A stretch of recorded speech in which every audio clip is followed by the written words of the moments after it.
critério A, que eu tô falando aqui do TEA, né, do transtorno do espectro autista, e do critério B, para fechar precisa ter os dois. 3 para fechar o critério A, 2 ao menos para fechar o critério B. E quando não tem critério B? O que é o critério B? Hiperfoco, interesse restrito, dificuldade com rotina, inflexibilidade, pensamento rígido, estereotipias motoras, vocais, né?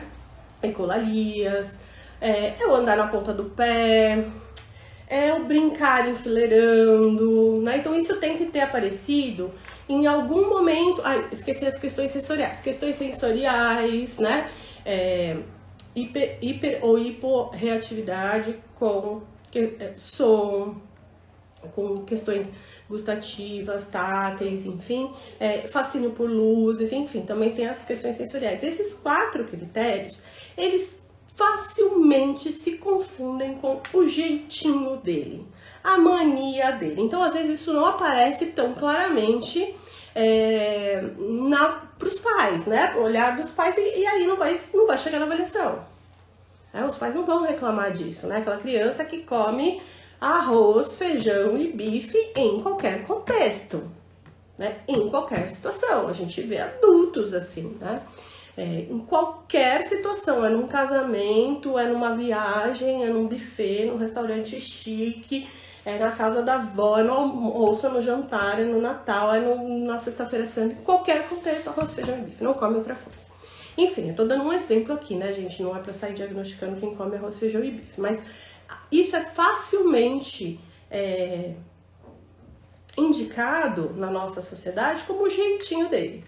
E aí, esse critério B, às vezes, fica ali escondidinho. Então, precisa ter um olhar treinado, precisa ter um olho clínico para poder diferenciar o que é realmente o padrão B, né? O que é mais rígido, o que traz prejuízo, o que é realmente um hiperfoco, um interesse restrito, do jeito dele. Porque existe realmente o jeito da pessoa, né? Mas isso não traz prejuízo.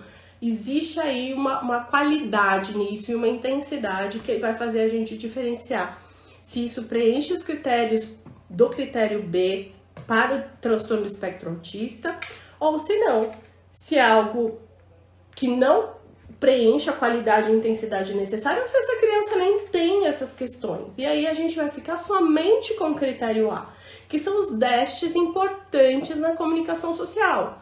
Muitas vezes lá no curso eu respondo essa pergunta das alunas, né? Tô avaliando uma criança e ele apresenta esse critério da comunicação social. Vamos pensar. Tem déficit para entender a comunicação para fins sociais, não compartilha de forma adequada, não se adequa ao contexto, não adequa a sua fala ao ouvinte, então ele fala com a avó, igual ele fala com a pro, igual ele fala com o amigo, ele fala na pracinha, igual ele fala na recepção de um médico, onde ele tem que fazer silêncio, ele fala muito alto em todos os contextos, no cinema, em casa, enfim, tem lá todos os critérios da alteração da comunicação social, contato visual, enfim. E aí a gente vê que não consegue perceber o critério B, ou porque não consegue perceber, porque tem o viés parental, de colocar tudo na conta do jeitinho dele. É parecido com o pai, às vezes o pai tá no espectro ampliado do autismo, por exemplo, né? Às vezes o pai também tem transtorno da comunicação social, enfim, o jeitinho dele, é parecido com o pai? Mas às vezes o pai também tá no espectro, né? Pai, mãe, enfim. Ele é igual o tio. Ele ser igual ao tio não quer dizer que a gente não esteja frente a um transtorno da comunicação social ou um transtorno do espectro autista. Enfim, essa pergunta que eu respondo muito lá no curso, normalmente pode estar relacionada a um transtorno da comunicação social, quando a criança não preenche o critério B, mas preenche o critério A. Então não fecha a TEA, então eu não sei o que é. Mas será que é TEA mesmo? Mas existe o transtorno da comunicação social. Parece TEA.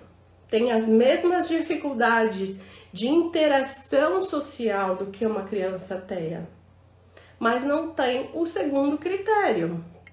Eu já atendi uma criança que ela tinha sido diagnosticada como transtorno do espectro autista, e conforme ela chegou aqui, né, com esse diagnóstico, de pronto, assim, a equipe deu uma desconfiada, assim.